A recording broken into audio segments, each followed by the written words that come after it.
Assalamu alaikum. My name is Mahlaqa Afreen and I will give a lecture related to a subject textile chemistry which is taught in BS semester 8 and the topic of this course which I am going to deliver here is man-made fiber. First of all, we will discuss a brief history of man-made fiber. The first successful filament fiber was Rayon, and it was introduced in 1910 by a Frenchman, Count Chardonnay. It was basically a cellulosic fiber. After that, acetate was produced and it was introduced in 1925. After the introduction of cellulosic fiber, some non-cellulosic purely synthetic fiber were introduced in 1940. That was nylon, and after that, in next 20 years, 18 more generic fibers and their modification were introduced in the market. Now, the types of man-made fiber. Man-made fibers are basically classified into two groups. One is regenerated and other is synthetic.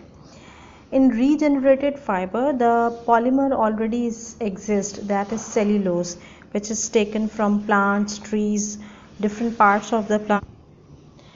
And the other is synthetic group or synthetic fiber. These are purely chemically fiber. Their polymer is produced by the whole process of polymerization, and then different synthetic fibers are produced. This is the general production of man-made fiber. Although all individual fibers have their specific method of production, but in general there are some steps followed for each individual man-made fiber. So the first step is polymerization, which is applied for the synthetic group of man-made fiber, in which different chemicals are combined together and the process of polymerization is done and a polymerized solution is obtained. In next step, the solution is dissolved into various chemical, and a raw material means fiber forming material is converted into a viscous, a thick liquid. In case of regenerated fiber, these liquid are dissolved in solvents, and in case of synthetic fibers, the polymerized solution or the polymerized substance is melted, heated, and the solution is formed. In the next step, the ready solution is ejected through a spinneret. Spinneret are basically the aluminum plates with a specific diameter. It is desirable that how much diameter we want to produce for each fiber. So we select each plate according to the desirable diameter. In next step, these filaments which are ejected from the spinneret are stretched. By stretching, all the polymer chain inside the fibers are converted into a parallel form or parallel condition. All polymer chain are arranged in a parallel form, and a high crystalline region is obtained. Therefore, we can observe that in man-made fiber, mostly polymer chain are arranged in crystalline form, and the reason is that these filaments are stretched after the ejection of solution.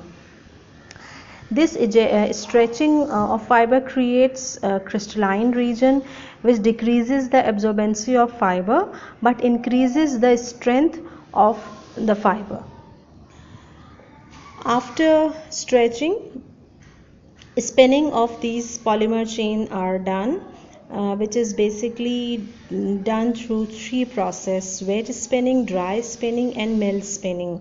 These are three different methods used for the spinning of these filament, and they are applied on different fibers. Like wet spinning is applied on rayon and acrylic. Dry spinning, which is also called solvent spinning, is applied on acetate and acrylic, and melt spinning or immersion spinning is applied on nylon and polyester. Now the first process, that is the wet spinning process.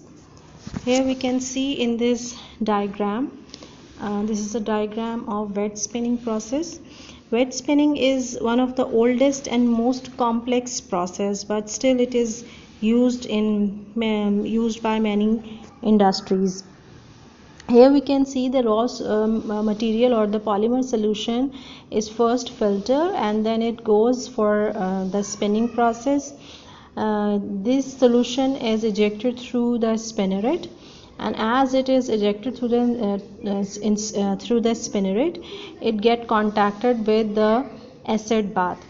Now the main purpose of using this acid bath is to dry the whole structure of fiber, from outer layer till the center of that fiber. So this it is also called coagulation bath. So here the fiber solidifies, the fiber becomes harder and dried from inside or from till the core of the fiber.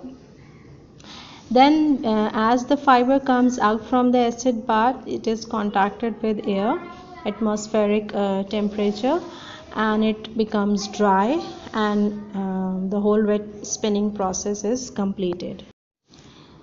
Another method is dry or solvent spinning process. As we have discussed that it is used for acetate and acrylic fiber.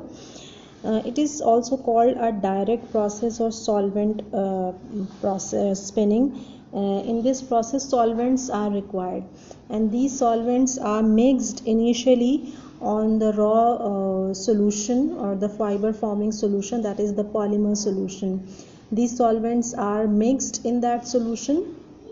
Now this solution is ejected again through the spinneret, and when it comes out from the spinneret, it is contacted with hot air. Hot air is blow or passed through these polymer or fiber, and then it comes into natural air or natural fiber.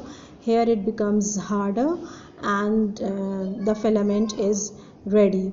So the solvent dissolve in the initial step into this polymer solution. They help in drying the fiber completely from outer layer and from all the inside structure.